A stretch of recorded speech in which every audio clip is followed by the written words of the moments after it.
Hey everybody, it's me Amanda with Once in a Wild, and welcome back to Once in a Wild Wednesday, where each and every Wednesday evening we broadcast at 6:30 p.m. Central Time for free of charge for you guys, and we hope you enjoy all the animal interactions that we get to bring to you virtually. And if you're in the San Antonio, Texas area, you can meet us in person if you would like to. Once in a Wild is our mobile zoo where we can bring the animals to any event and classroom and all sorts of things. So without further ado, let's get started.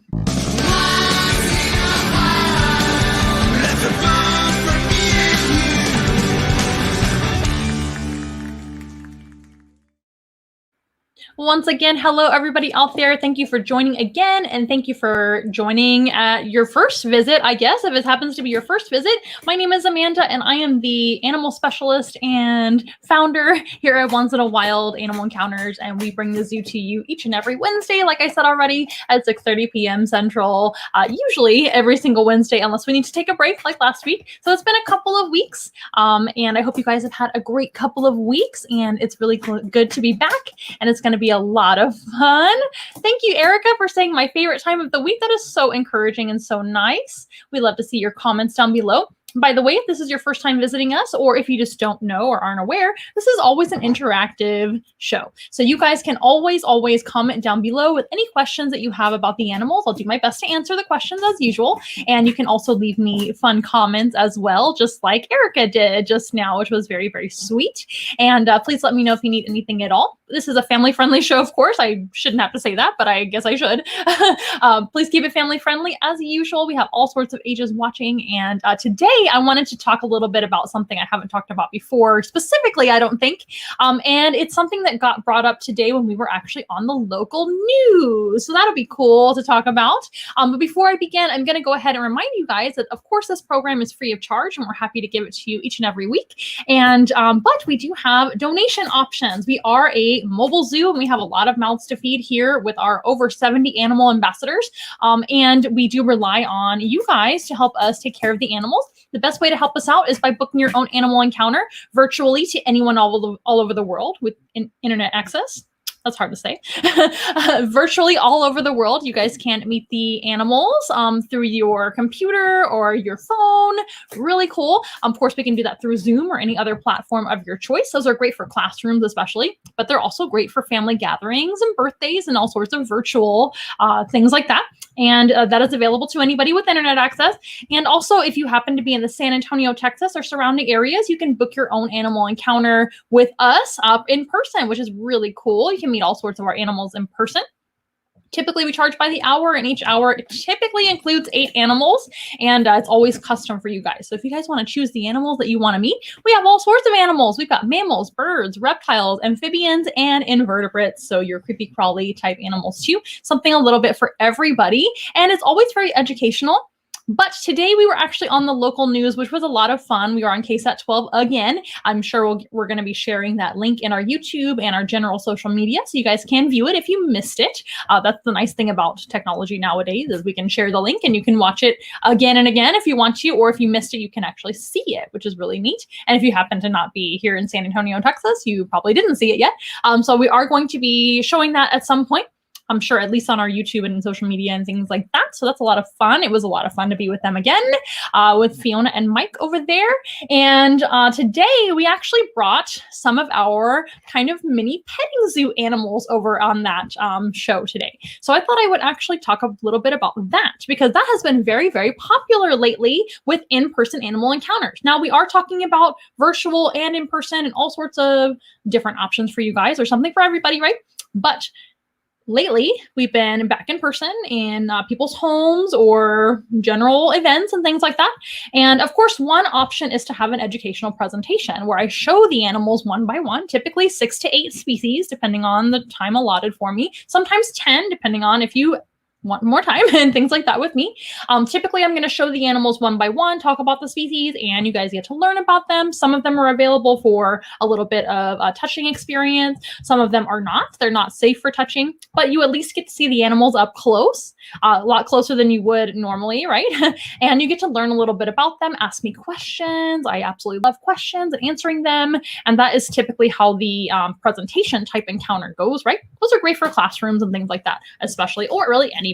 Most people do I don't want to say most people, but a lot of people do pick that type of encounter so they can meet different types of animals. And then another option that we provide that's been really popular is our mini petting zoo or animal petting experience. So what does that look like? Well, as you guys probably know, most of our animals are pretty small.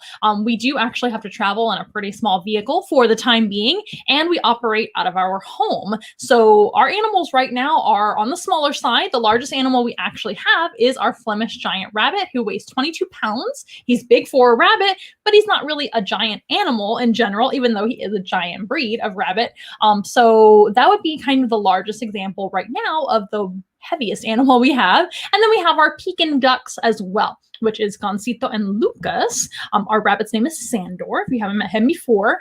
And those animals are the largest we have because we have to be able to travel with them easily and everything else. As we grow our business, and as we grow where we live and things like that in the future, we can possibly have other animals in the future, and I'm sure we will. So please stay tuned, and I'm sure it'll be exciting once we do that. But for the time being, we have our mini petting zoo experience, which is really neat. So we're not a farm. We don't have larger animals like goats and llamas and donkeys and ponies. We don't have those animals, at least not yet. We probably won't lean too much towards those type of animals because we do want to keep with the theme of wild animals. But of course, we have some domestic animals too. In fact, I brought one domestic critter today to meet you guys. I brought 3 animals today that you're going to get to see. Yay! But we have our mini petting zoo instead of a traditional petting zoo. There's nothing wrong with a traditional petting zoo as long as all the animals are taken care of and everybody's safe and everybody has a good time, right? I've seen lots of those experiences be very positive. But we have a mini petting zoo. So what does that entail? Well, basically, we're going to come over. We do prefer to be outdoors for this type of encounter because of the animals that we bring. And typically, we do want to set up a round pen, which is like an exercise pen that you might use for training a puppy, or maybe you have a pet rabbit that lives in an exercise pen. They're really made for dogs, so they're kind of dog size, but they are easily collapsible, and we can take them out of our car very easily and basically make a nice little corral for the animals and you actually to come into. So we usually set up that round pen, and we will have our Peking Ducks, our Flemish giant rabbit, a couple of guinea pigs typically attend, a bearded dragon, and 2 of our tortoises. And that's typically the team of animals that, number one, are safe enough to be around you, and you can actually touch them and pet them and even hold some of those animals too with our assistance.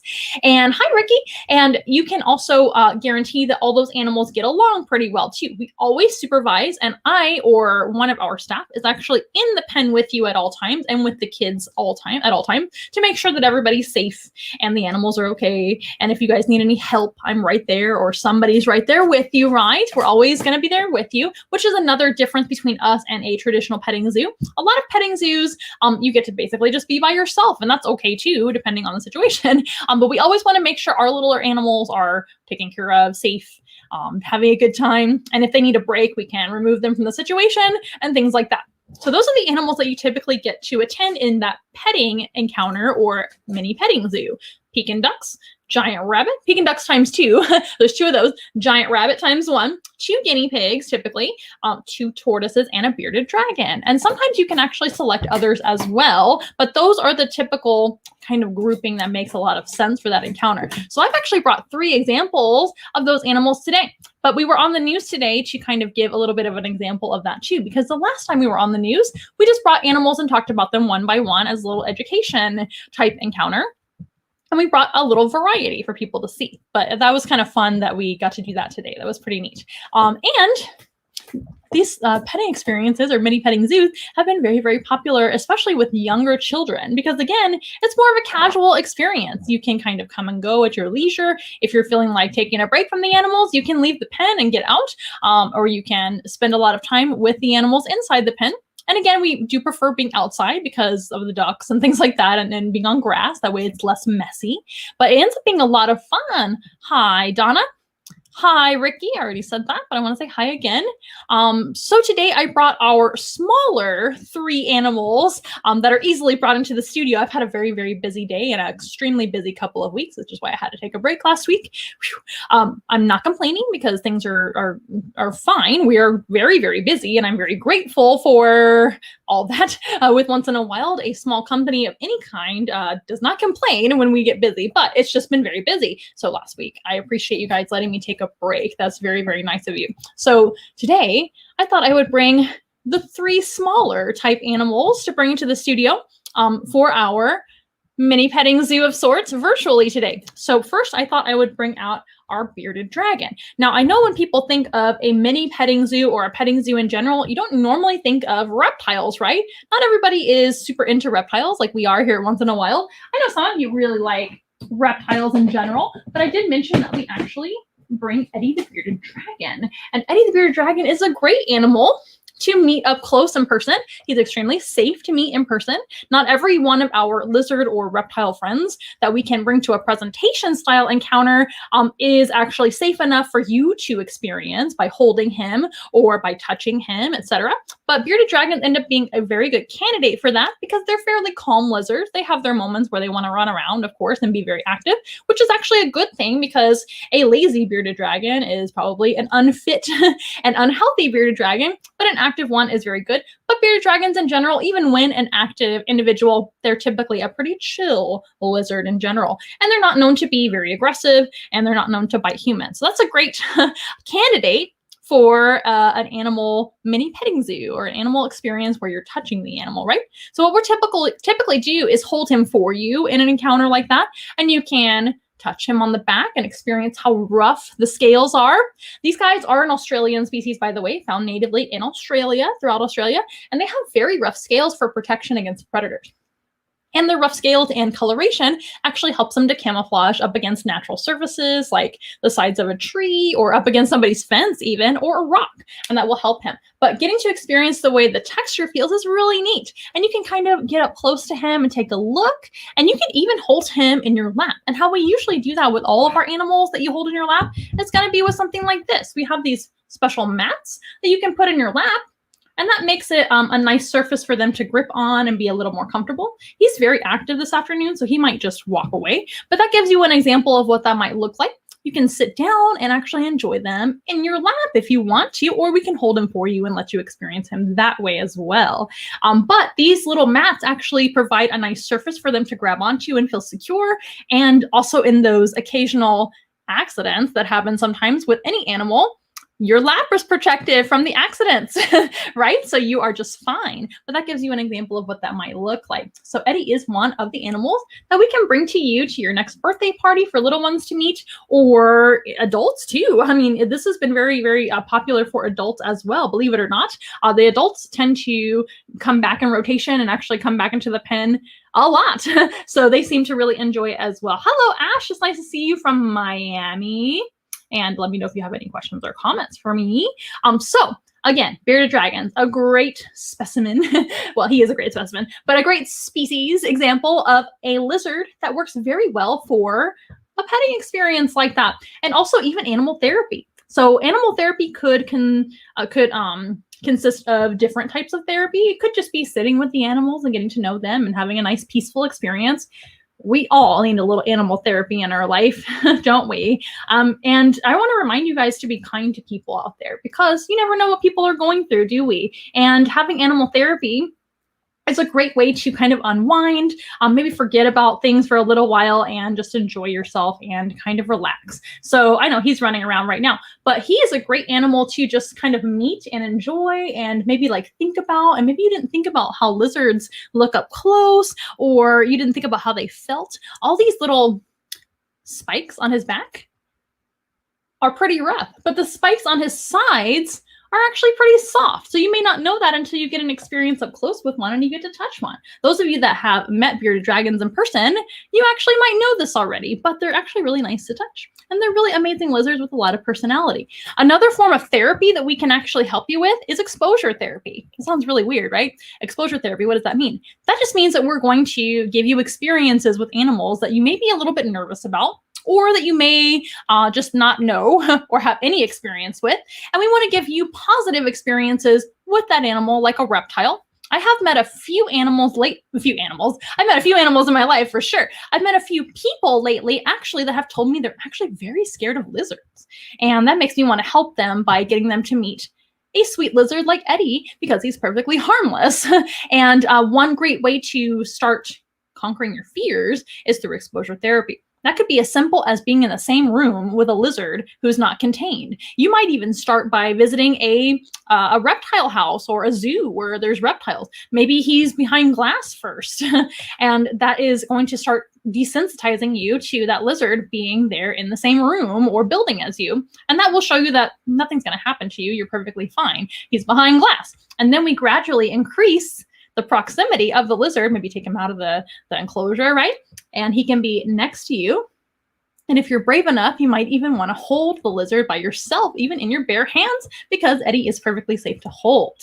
And he actually doesn't mind at all. It seems like he doesn't mind at all. So bearded dragons are a great lizard to meet first if you are a little bit leery of lizards. Now, if you're a little bit leery of lizards, that is okay. I'm not judging you. I don't blame you. Some lizards can bite. It is very true. Some lizards are not domesticated and they're wild animals.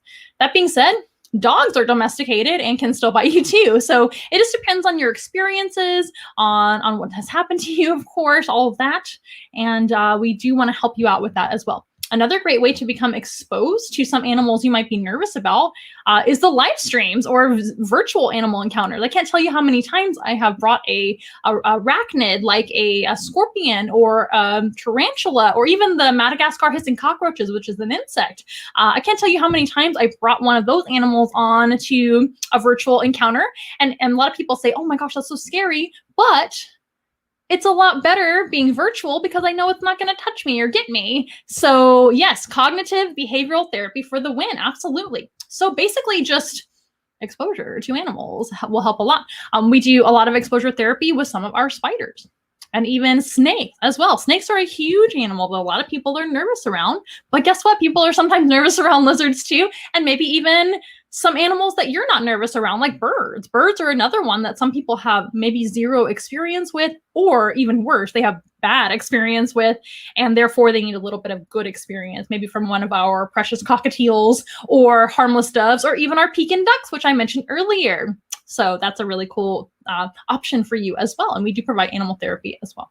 So if you want animal therapy virtually, let me know. If you want animal therapy in person, please let me know as well. If you happen to be in our area, we're happy to help. So again, with a mini petting zoo, you get reptile options, you get mammal options, and you get our Peking ducks as an option too, which is pretty neat. Now, just a side note, if we are outside, we typically cannot bring our flighted birds, such as the cockatiels, budgie, and doves, and our wood ducks too. They can't go yet. They're not quite trained for that yet. But we are trying to grow and think all the time about how we can be different than other places and how we can basically expand the options of your encounter. So of course, all those animals you can meet virtually, and some of them you can meet in an indoor enclosed place. Like our cockatiels oftentimes will attend people's homes and their birthday party, and even schools and things like that. That's a really popular choice to bring for those type of encounters. But we are always thinking about maybe like a mobile aviary or something like that you can actually walk into. That would be so neat to have. Or even maybe someday we're so big and we're so expanded and we have property that you guys can actually visit us and take a tour and see our animals in person right on our property, which would be really cool. We are definitely thinking about that as well. So in that case, we definitely could have a sort of walk-in aviary situation. And that is a great way to have exposure therapy or cognitive behavioral therapy to expose yourself to some of those animals like flying birds that you might be like a little bit nervous around. And that's okay if you are. We have those options for you that are harmless. The ducks, a lot of times, a lot of people will hang out with the ducks and they might be nervous around ducks because maybe they had a bad experience with ducks or geese in the past, which does happen. Of course, some geese are very territorial and some ducks are a little bit territorial too. But our Peking ducks are sweethearts. And the worst thing that's going to happen to you is you might get a little bit of a curious little nibble because they're very nosy and very curious and always looking for snacks because they are very used to people and they know that I feed them by hand or I toss them food most of the time. Are you leaving Eddie already? Did you guys have questions about Eddie or any of the other animals that we've mentioned so far? I know we haven't met anybody else yet. Eddie got to be on the news today, which was pretty cool. So he's super famous now. He's already famous. Now, a little bit about Eddie. And actually, all three of our animals today is that all three of them are actually rescue animals, which is precious, right? So a lot of our animals we do actually seek out and purchase. To be honest with you, we did need to start somewhere with our our mobile zoo, right? So we did actually seek out some of our animals to begin with, and we still do. If we need a specific animal, sometimes we have to go get them, and sometimes we have to purchase them. But a lot of times, and more often than not, to be honest with you, we end up taking in animals that need homes. Eddie is actually one of those animals. Bearded dragons are a pretty neat lizard to own. To be honest with you, if you're looking for a lizard pet, you must do all your research first. But bearded dragons are not a bad option for that. They do require a lot of special care, and I highly recommend doing your research. And I'm thinking about doing a live stream or a video all about bearded dragon care in the near future, and how I care for my bearded dragon Eddie, and how I've cared for bearded dragons in the past, etc. But if you're looking for a bearded dragon, I highly recommend seeking out a rescue first. If you have a reptile organization that rescues reptiles in your area, you can seek them out first, and they can help you find the right bearded dragon for you. Or guess what? A lot of them end up homeless on Craigslist or other like Facebook Marketplace, things like that. And you can ask around and find them on Facebook and in what do you call it? Like specialized groups that talk about reptiles, and they're the reptile communities and things. He's leaving us, you guys. He has a mind of his own. He's one of the more active bearded dragons I've ever met, which is great because that means he's very healthy and his bones feel good and he's not too chunky and all of that. But I highly recommend seeking out a rescue because a lot of people get a baby bearded dragon or even adult bearded dragon, and then they decide they don't want them anymore. These guys can live for around 12 years, maybe even longer. So that's a very long commitment for, say, a small child. Small child apparently is hard to say. That is a big commitment for a small child, you guys. And a lot of times people do purchase them, and then they decide they don't want them anymore for their kids or for themselves, etc. So the best thing to do is rescue when you can. And that goes for any animal, you guys. If you are able to rescue a dog or a cat and you're looking for a dog or a cat, do that. If you're not in the market for a rescue and you would like to start as a puppy, or you're not that kind of person where you feel confident enough to rescue an animal, it's okay. I'm not judging you at all. But that is a great option to save a life, you guys. And Eddie here was a rescue. He was actually lost in a neighborhood. I mentioned that these guys are from Australia. He was lost in a neighborhood right here in San Antonio, Texas. So somebody found him on their porch and called a friend of theirs, which is a reptile expert too. And she works at San Antonio Zoo, and I know her very well. And she actually called me after she took in this bearded dragon. She knew that we were in the market for another one. And she said, hey, this bearded dragon is homeless. Do you want him? And I said, yes, I do want him. And we took him in, long story short. And like I said, he was lost and nobody ever claimed him. I'm pretty sure they were looking for owners and everything else, but he was either lost or let go, you guys. So a lot of times that does happen. And Eddie is a rescue, and we're happy to have him. We're happy to give him a home. He's got a great story where he was running around lost in a neighborhood where he doesn't belong. This is not a Texas native species whatsoever, are they? Let's see what questions you guys have. So this is where the news broadcast was, KSAT 12. There's a link to the video on our Facebook page, which Ricky is chiming in and telling us that. So that's what channel it was. Joy, thank you so much for asking. It's good to see you, Joy. Hello, Ash. Hello, Ash. Is he full grown? Yes, Eddie is pretty much full grown. Now, when you talk about reptiles, the proper term is actually adult sized or mature size or breeding size. So Eddie is an adult for sure. This is about as big as bearded dragons get. But since he's a reptile, reptiles are cold-blooded, and most cold-blooded animals do continuously grow their entire life as long as they're getting the proper diet they need and proper sunlight, heat, all the right temperatures, all of that. They will continuously grow by if they're healthy. I think he needs a break here in a minute, so we're going to honor that and give him a break in just a second after he calms down. I don't necessarily want to reward his misbehavior by running around. I want him to be calm. So once he's calm for a few minutes, we'll go ahead and put him down and we'll honor that. I think he's just feeling really, really crazy today and really active. It's about bedtime. So to answer your other question, are they more active at night? No, this is actually a diurnal species, and diurnal species are more active during the day. So I think he's just maybe feeling all these lights in here and he's like, it's time to party. But Eddie is just kind of like that anyway. That's his personality. Every bearded dragon has their own personality for sure. But these guys, I do want to make sure you guys know, like I said, they make decent pets for the right family with proper research. I wouldn't recommend these guys for just little kids. Little kids are not really the primary caretaker for animals, in my opinion. They shouldn't be. So we want to make sure adults are involved too. They do need a diet of all sorts of vegetation as well as live insects. So if you're not comfortable feeding light insects, that's something that you should definitely avoid as a bearded dragon, because that's most of their diet. And then the other part of their diet is going to be salads and all sorts of greens and yummy vegetables, because they are omnivores. Another thing you have to keep in mind is these guys actually carry a disease sometimes, which doesn't transfer to humans, but it's actually called adenovirus. There are several strains of adenovirus, but adenovirus in bearded dragon is extremely contagious to other bearded dragon. So when you buy or adopt a rescue bearded dragon or adopt any bearded dragon, you should always take them to the vet. You should always have an exotic vet that is familiar with lizards and other reptiles. Bearded dragons are one of the most common type of pet reptiles in the pet trade and things and in people's homes. So if you have a reptile vet, they should be familiar with bearded dragons. I highly recommend getting them pre-tested for adenovirus. And it's a painless test and it's not expensive. You want to get your wellness exam anyway to make sure that your new bearded dragon is nice and healthy. But testing for that virus is extremely important, because if you are touching your bearded dragon like this, and then going over to somebody's house and holding their bearded dragon, or touching something that then touches them, then touches the bearded dragon, that is how the virus is transferred. Not fun. So it's really important to know that, because they can commonly carry that. So that's something that we actually experienced, unfortunately, with another bearded dragon. He didn't make it.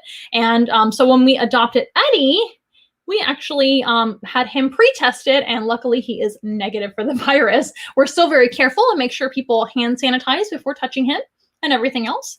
And but he should never have to get that virus unless he comes in contact with another positive bearded dragon that has the virus too. So that's just something to keep in mind. I don't mean to be a Debbie Downer, but it's real life, isn't it? So sometimes animals pass away and then you find out later why or something. And that's just something you want to educate yourself. Make sure your vet knows that you would like that test done. It's not expensive at all. If you're already going to see the vet for your wellness exam, which you should, especially with a rescue bearded dragon or anything, and then get that test done. It might save other bearded dragons' lives. Now, unfortunately, if they have that adenovirus, another downer thing, there's no cure. But a lot of them can actually survive a long time as a carrier of the virus, but you need to know that so that you're responsible with washing your hands and making sure that nothing else gets contaminated and no other bearded dragon gets sick, right? Because that can easily happen. It happened to us. And if it can happen to us, it can happen to anybody, okay? I have never experienced that in my life until that particular dragon, and now I always let people know about that. He looks like his nails are done. Thank you. Yes, I just did recently give him a little nail trim. He was a perfect angel for that. He's usually very good. But no, he's a diurnal animal, so he'll be active during the day, just like a human, actually. He's probably ready to go to bed here in a little bit. Once the lights go out, he'll be going to sleep. But Eddie got to be on the news today. He gets to go back down and rest. I'm going to securely put him away and make sure he's secure. But that was really cool. That was neat to bring him on there. He hadn't been on the news before, and he did wonderfully. I actually held Eddie, and a couple of the other animals were being held by some of the staff over there. Here's a good question. If he had the virus, is there a treatment for that so it goes away? No, there is not. Unfortunately, the virus, the adenovirus that they carry is basically has no cure. There's nothing you can do about that. But the reason that you test for it is to know whether or not you're going to spread it to other bearded dragons. Whether it's your other bearded dragon that you might have more than one in your household, right? Or whether it's going over to a friend's house, or just making sure to always, when people come over, you don't want them touching all over your bearded dragon, taking the virus with them and spreading it around. It's just really important to know that, you guys. And also you can keep an eye out for the symptoms that might arise later, and then you'll know what's actually going on. So again, I hate to be a little bit of a downer sometimes. We're talking about a fun subject, which is our mini petting zoo, but we're also an educational company, and we want to make sure you guys are taking the very best care of your bearded dragon and other pets at home that you may have, or class pets, etc. And you need to be informed and educated on that, right? You need to be aware of those things, because I wasn't until it happened to me. So I want to make sure you guys know that too. Bearded dragons, for the most part, live long and healthy lives of 12 to 12 plus years when properly taken care of. You want to give them the proper substrate. Lighting is really important for them. Heating, of course. They do need their own terrarium. Larger terrariums are just fine, but it is very important to give them terrarium time to get warm enough and get enough ultraviolet light and to have enough rest and less stress. So even though he's part of the petting experience, the mini petting zoo that we provide, we always give him breaks if he needs a break, which is often. And he always gets to go back home right afterwards to his terrarium and get some UV, get some heat, and rest. That's important for your animals too. And that's something that we always try to do with our mini petting zoo animals that attend. We definitely don't want them to stress out. So if they're not suited for that sort of encounter, we don't have them participate in that sort of encounter. And typically we'll bring 2 guinea pigs. That way a guinea pig can have a break and take a break in its maybe travel enclosure and some hay and get a snack and maybe get some greens, etc., and take a break. And we always keep that in mind as well. Sandor the Flemish Rabbit, he hardly ever needs a break because he loves being touched by everybody. So that is not really a problem with him.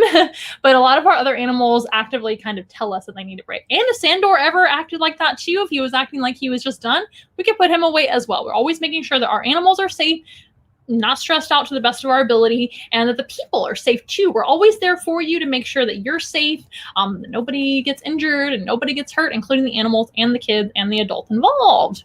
Whoa, yeah. I don't know what you're saying whoa about, but thank you.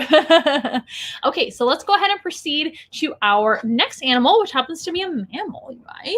And I am going to bring this little platform back over here to make it a little easier to present this next animal. I remember we're talking about our mini petting zoo. So if you get to hold this next animal, you'll actually hold them on your lap in one of these mats that we have that is textured. The reason they're textured is to be able to give these animals something to grip on. Come on, buddy. Everybody loves this guy. Is to give these animals something to grip on, something more comfortable to sit on, as well as protect your lap from unforeseen accidents that might happen, if you know what I mean. When I'm talking about accidents, I'm not talking about injuries. I'm talking about when they go to the restroom, right? So that is going to be to protect your lap and your clothes from any of that too. And we're always there to help you as well. So I'm going to give him a little bit of a brushing so you guys can see his beautiful hair. This is Iggy, of course. He's a Peruvian guinea pig, and he is one of the stars of our mini petting zoo. He is always super popular, obviously, because he's gorgeous and because he's a wonderful, wonderful animal to meet. He's actually very sweet. He's one of the sweetest and most brave guinea pigs I've ever met. And he seems to really like people a lot. He does purr when you pet him.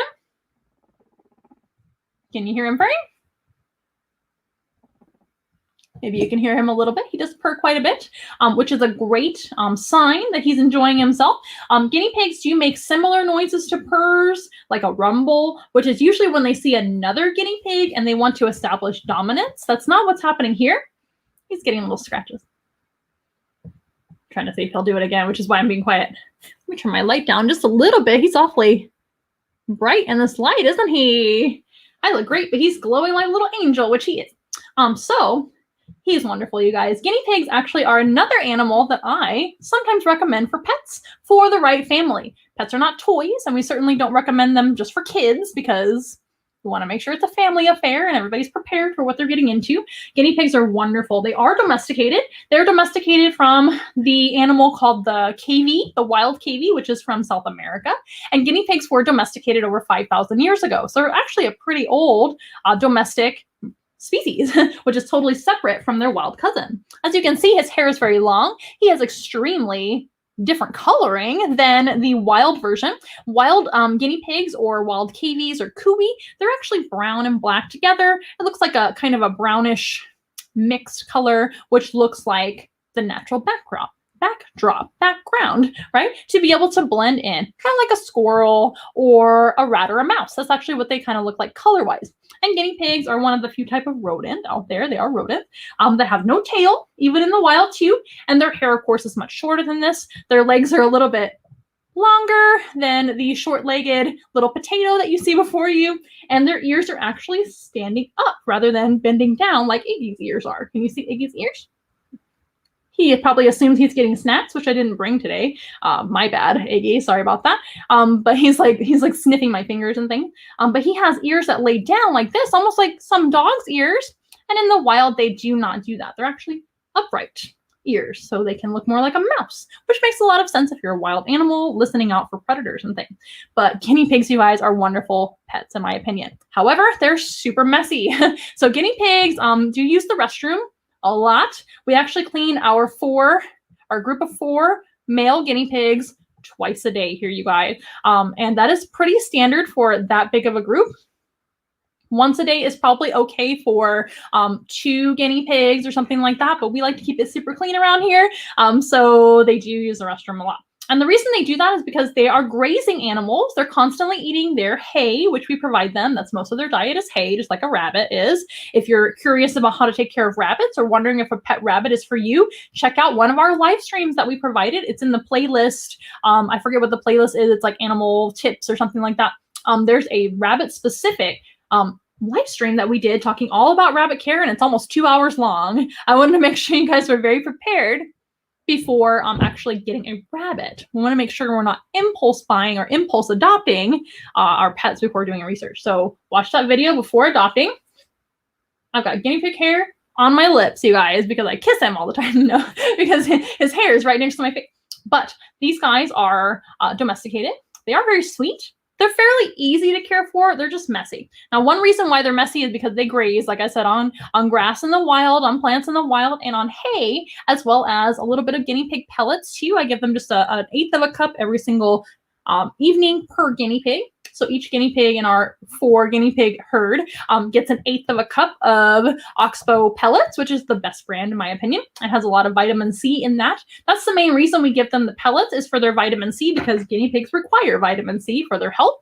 However, in the wild, they're going to graze on grass most of the time, and their main diet in the care of humans is going to be Timothy hay. That is very healthy for them. So they graze all day long, and guinea pigs are actually awake for 20 hours a day. They take little naps throughout the day that only last up to 4 hours. So if they're not sleeping those 4-hour mini naps, they're actually grazing, running around, pooping and peeing. So they do make quite a bit of mess. And it does take a lot of cleanup, but they're super worth it in my opinion, because they're fantastic animals. They're actually wonderful to sit on your lap for short periods of time.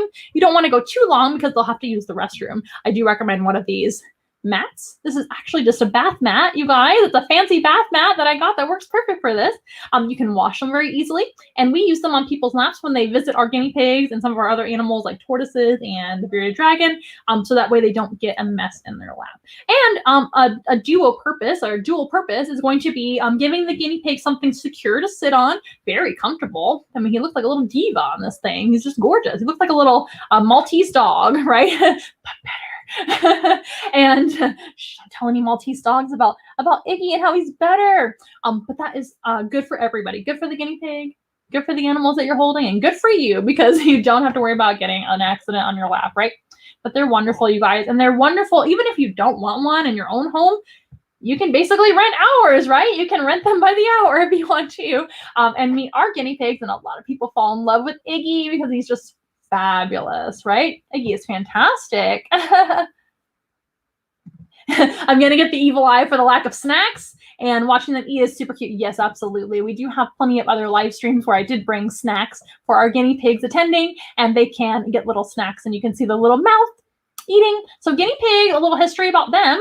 They're not from Guinea, and they're not pigs, and they are rodents. So they have ever-growing incisor teeth on top and bottom, 2 on top and 2 on bottom, like all rodent species. And rodent, the partial word dent in the word rodent, has to do with their teeth. Their teeth never stop growing, and they have amazing sharp teeth. But guinea pigs hardly ever bite because they're super sweet, you guys, and their mouth is really, really small. But they do look really cute when they're eating their snacks, especially eating vegetables and things like that. And they just munch it right up, and they have a teeny tiny little mouth.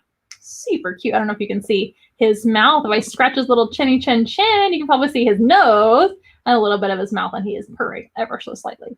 But these guys do have to continuously graze on those grasses and eat other things and chew on toys, like wood toys and all sorts of toys that we give them and enrichment that we give them. We give them cardboard boxes and cardboard tubes and all sorts of fun wood enrichment and all sorts of things to keep their teeth nice and filed and at the right length. And that is very important for all rodents and rabbits too. Rabbits are not rodents, but they're lagomorphs, and they have similar adaptations, which are their ever-growing incisors too. They just have different numbers of them. But they're super cute, you guys. Look up guinea pig eating and you won't regret it. Iggy's favorite food are definitely his veggies of all sorts. But let me think about what his favorite are. He really likes romaine lettuce. I wish I liked romaine lettuce as much as Iggy does. He loves that. He also loves peppers and what else? Sweet potato, of course, all sorts of things. But he seems to really enjoy his small amount of pellets that he gets, as well as his hay too. So every time you put fresh hay down, they're like, yes, it's the best day ever. It's literally the same thing they had already, but because they have to constantly have hay all the time, so they always have hay available to them, but somehow getting fresh hay, I guess, is just more tasty to them, so they get really excited about that. Guinea pigs are really fantastic when they vocalize. Not only do they purr, so they get their name pig from the fact that they squeal kind of like a pig. They squeal for excitement. They can squeal to communicate and say, I'm over here. And they can also squeal when they're unfortunately hurting or in pain. So squealing can mean different things, but most of the time when pet guinea pigs squeal, they're very excited to get their food. So when you're opening the veggie bag or opening the bag of hay that you have maybe, or opening any sort of bag they associate with food, tends to be the pellets, etc. Tends to be most of the time that they squeal in our little family here. But they could also squeal for different reasons, like I said. But they're super vocal. They have all sorts of vocalizations. And the more you get to know them, the more vocalizations you get to hear. But everybody falls in love with Iggy. Now, back to the feeding factor. We don't typically offer feeding experiences with our mini petting zoo. And to be honest with you, many, not many, but several, many, M-A-N-Y, not M-I-N-I. It's hard to spell when you're tired, you guys, so forgive me. So other petting zoos, all over zoos and things like that, they're actually getting away from feeding if they haven't already, because feeding can be kind of dangerous and can overfeed your animals if you're not too careful. Now, it totally depends. There's some animals that can be fed treats and snacks to their heart's desire and not get overweight and not have bad effects from that. But a lot of times with feeding experiences, you get animals that are kind of displacing each other and maybe fighting over the food at the same time, and you don't want that. You want everything to be peaceful with each other. And also, handing food to an animal right next to their mouth, a lot of times people get accidentally nibbled or worse during an encounter. So we've kind of stepped away from the feeding experience with the guests. However, we do bring food for our ducks when they travel for encounters and they get fed throughout. Typically, it's us feeding the ducks for you and you get to see them eat.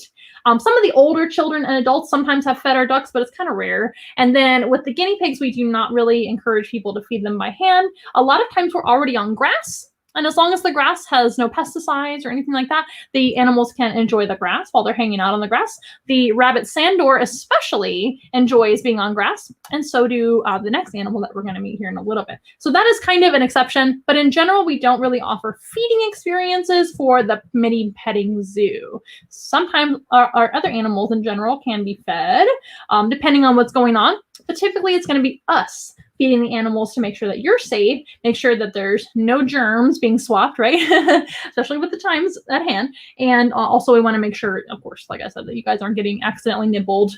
We don't want to confuse their food with finger food, right?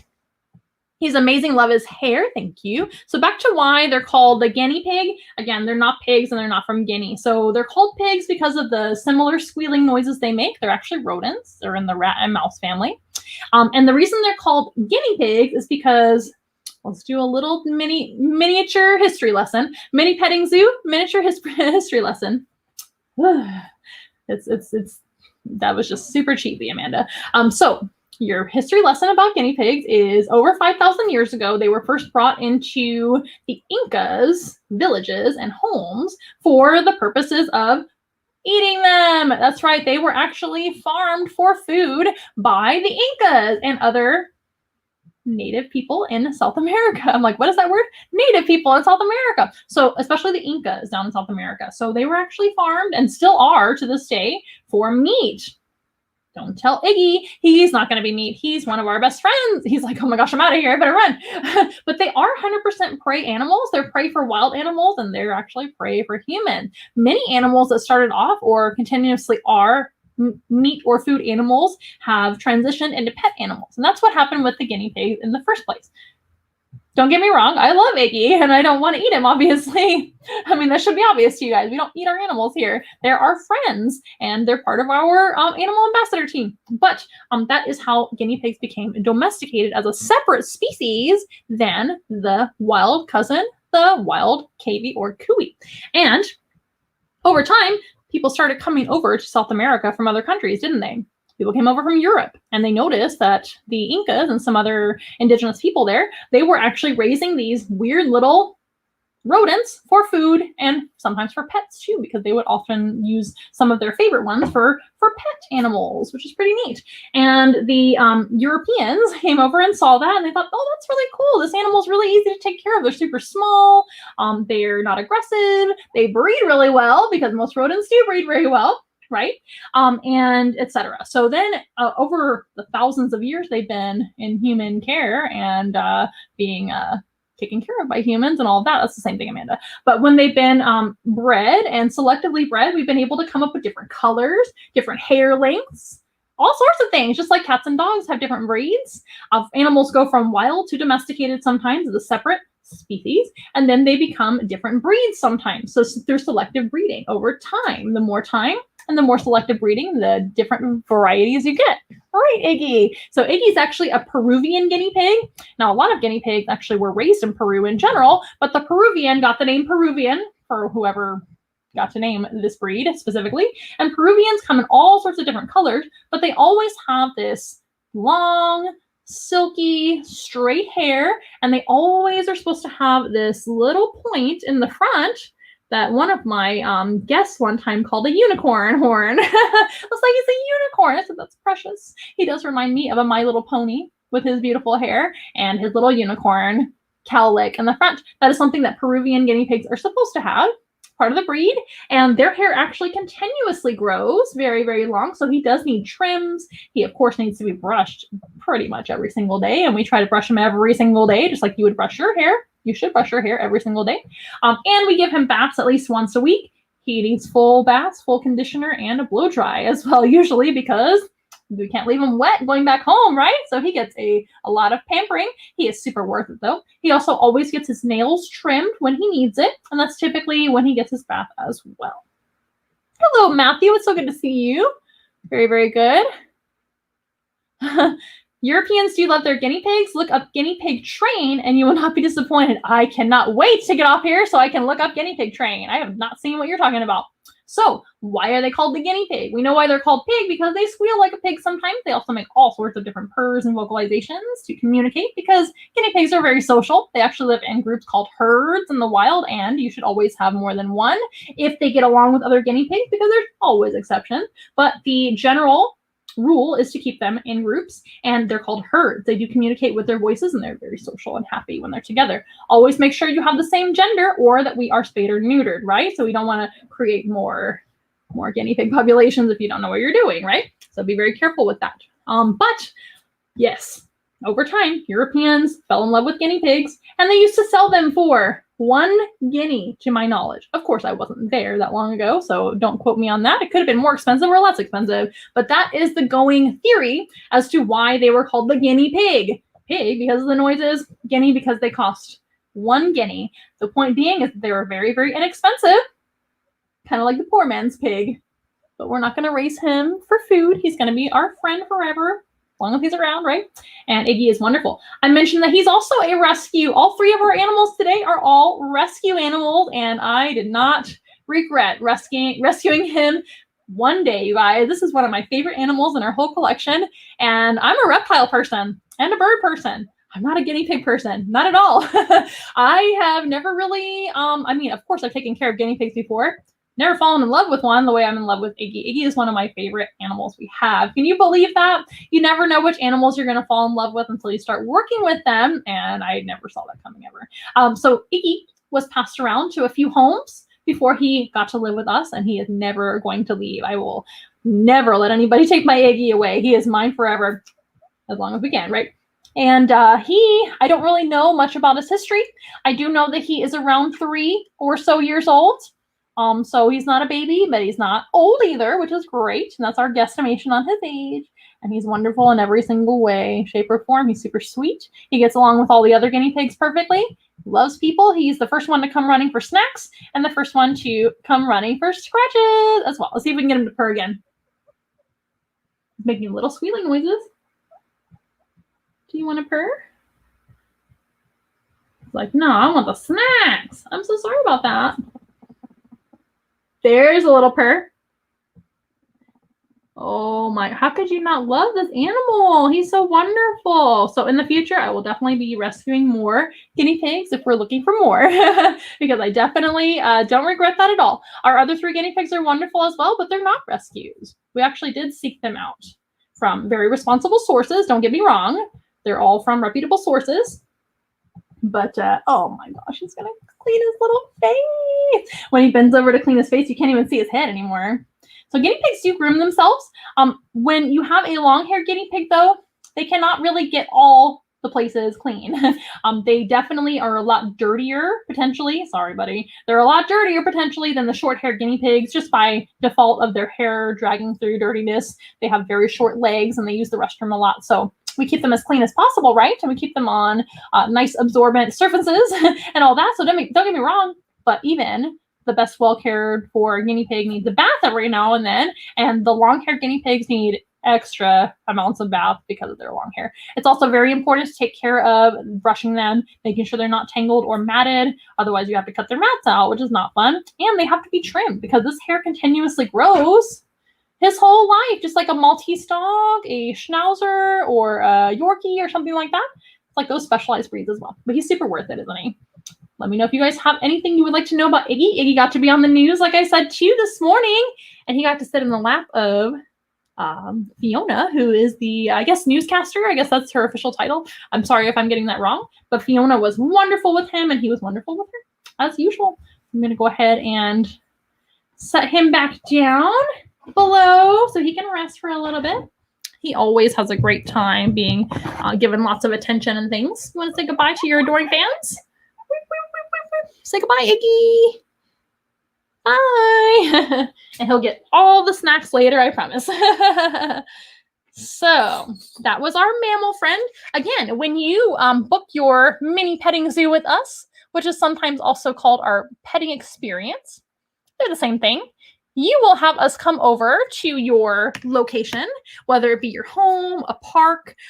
We do a lot of experiences at parks, outdoor areas. We typically prefer covering for that, in case of rain, obviously, or in case of very, very harsh sun. We don't want to expose our animals to too many elements, including heat. It gets really hot here in South Texas, so we usually recommend some kind of shade from the trees or a covering, and on grass is ideal for that, right?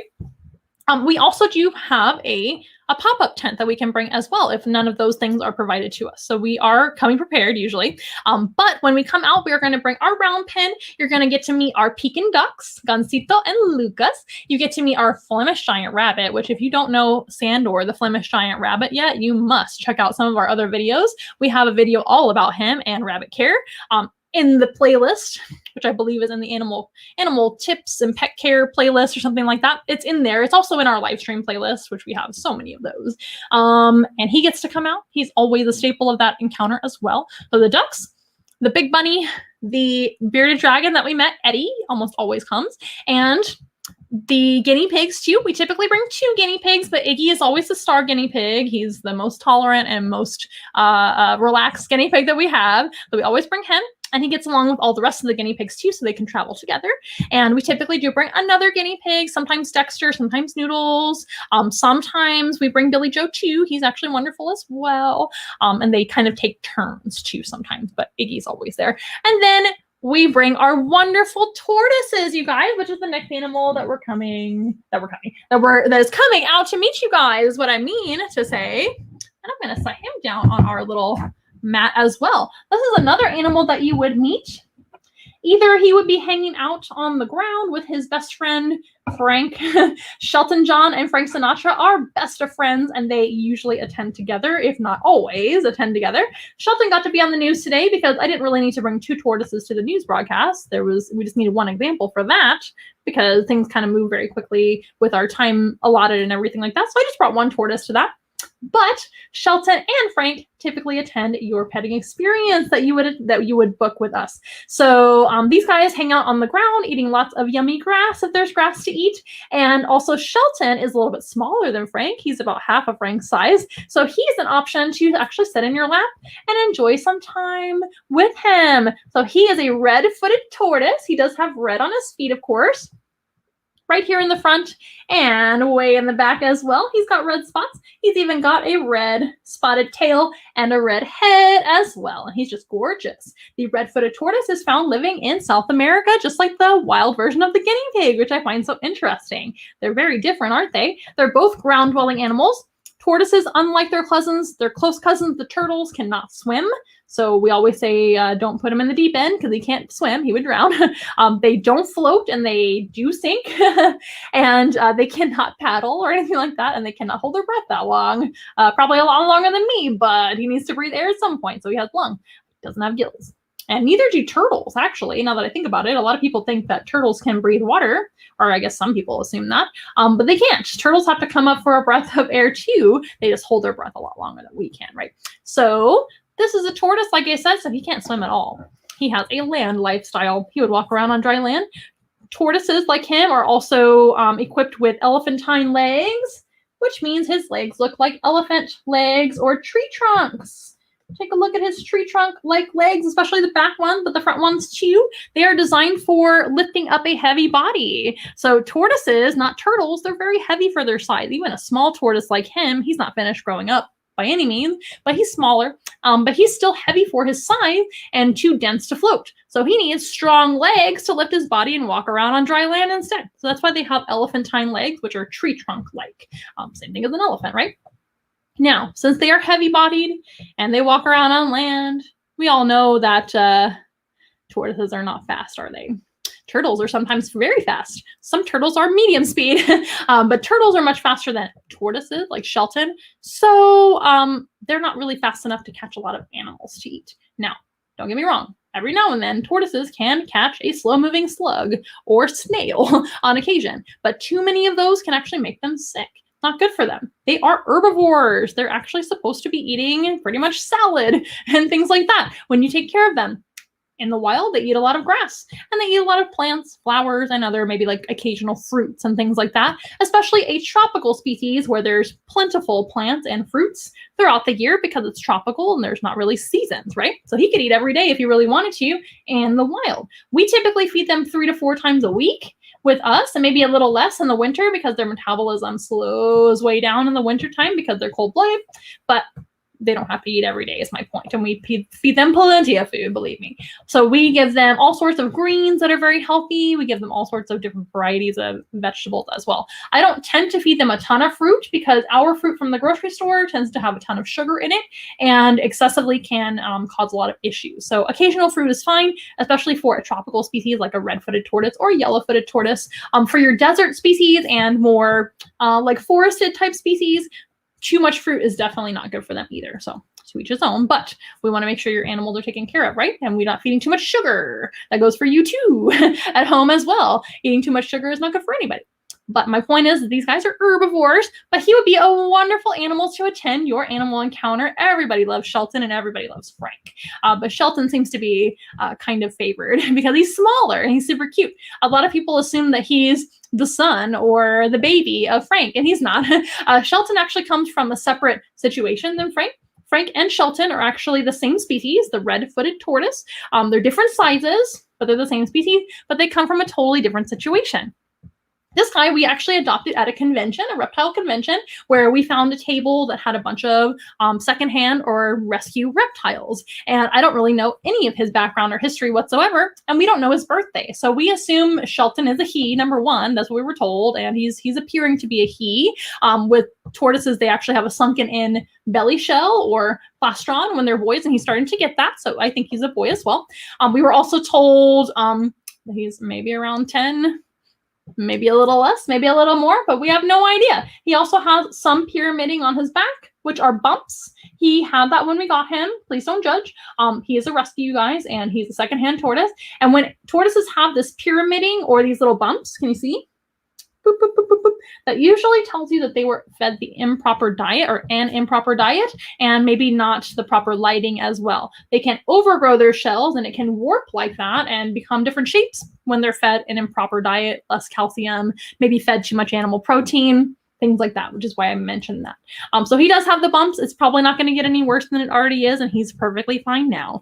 He will hopefully continue to live a very healthy and happy life with us. This species can actually live into their 60s. maybe a little more sometimes, just depending on the genetics and their past care and things like that and whatnot. But he's a rescue from that situation where we really didn't have a whole lot of background. I assume he was rehabbed or rescued by that group that we met at the reptile convention that we went to. If you're a reptile person, you know exactly what a reptile convention is. If you're not a reptile person, a reptile convention is kind of like a big show for breeders to gather at. Sometimes they will have their own stock to sell, and sometimes they will have rescue animals or giveaway animals sometimes too. So it just depends. Sometimes you have education presentations during those shows, all sorts of merchandise and supplies for reptiles, but it's a great big reptile related convention. Those are a lot of fun. I can't wait to go to another reptile convention very, very soon and enjoy myself now that I'm vaccinated and all of that. But anyway, I digress. But that's where we got Shelton.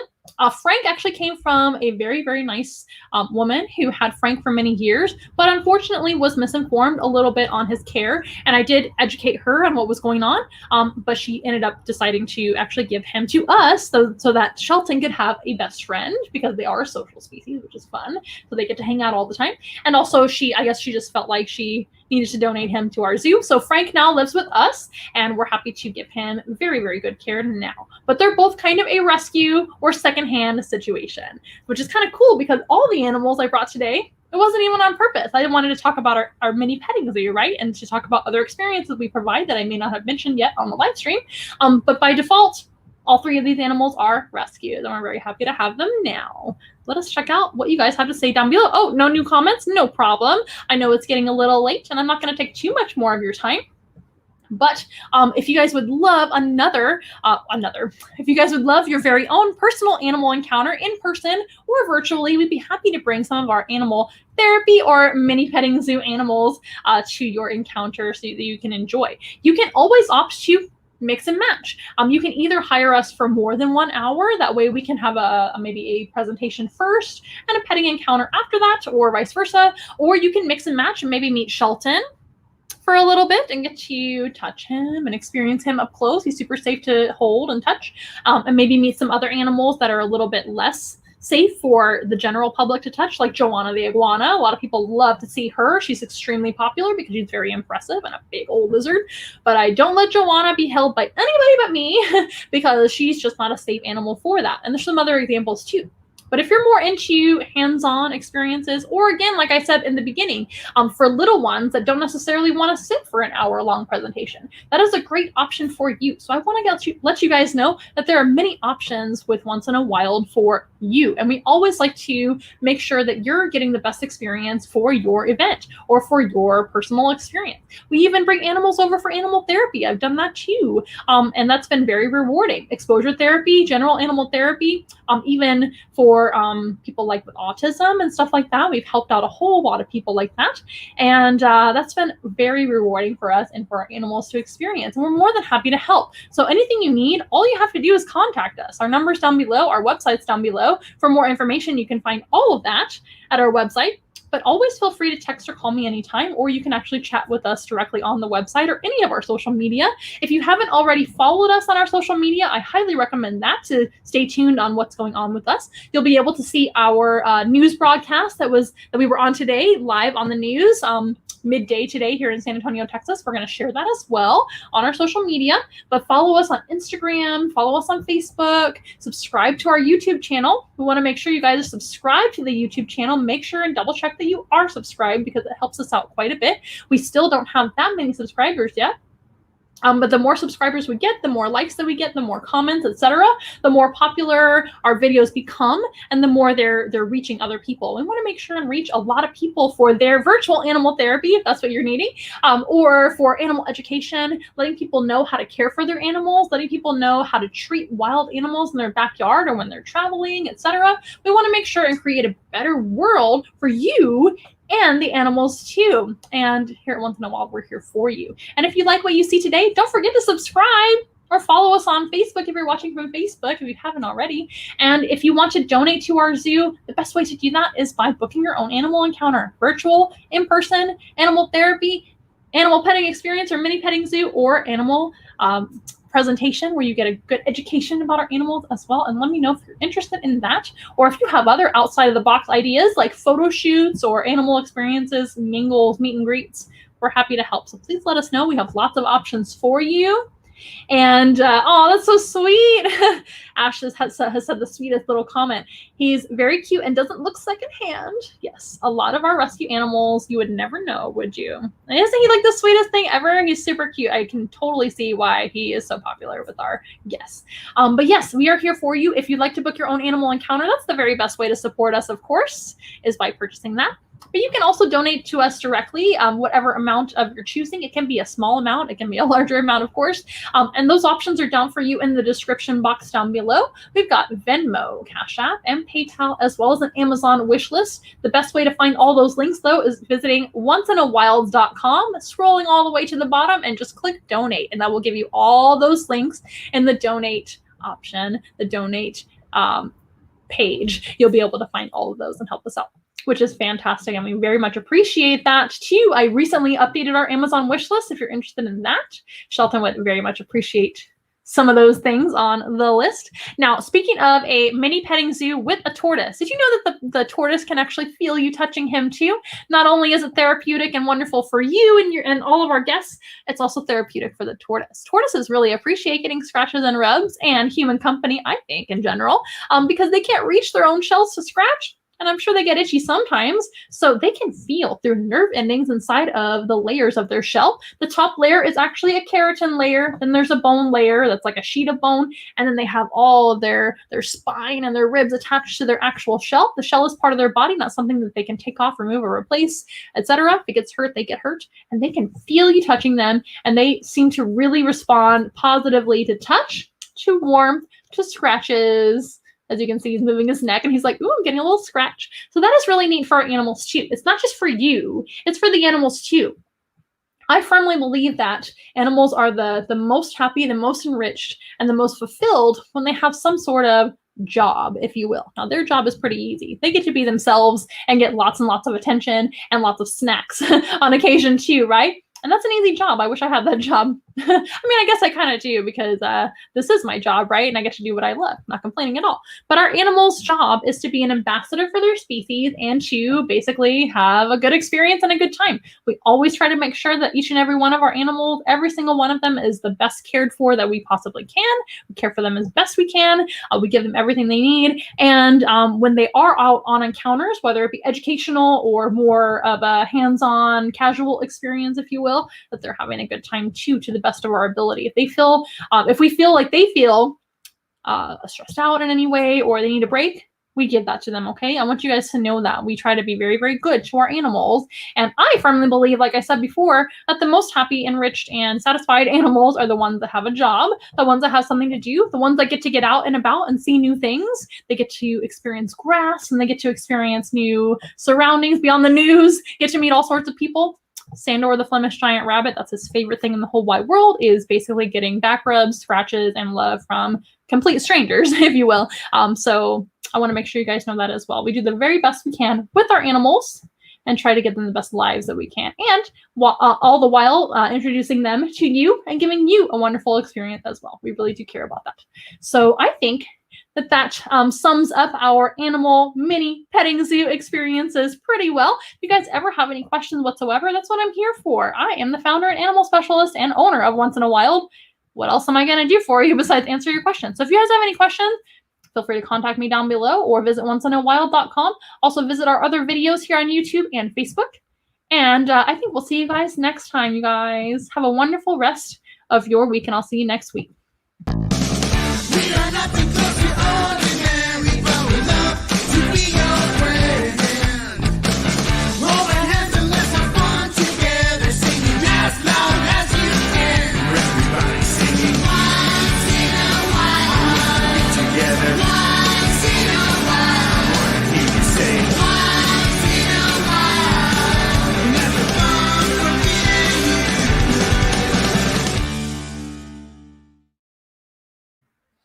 All right, we hope to see you next week here on YouTube and Facebook. Don't forget to subscribe, like, comment, ring the notification bell, and we'll see you guys next week. Bye-bye.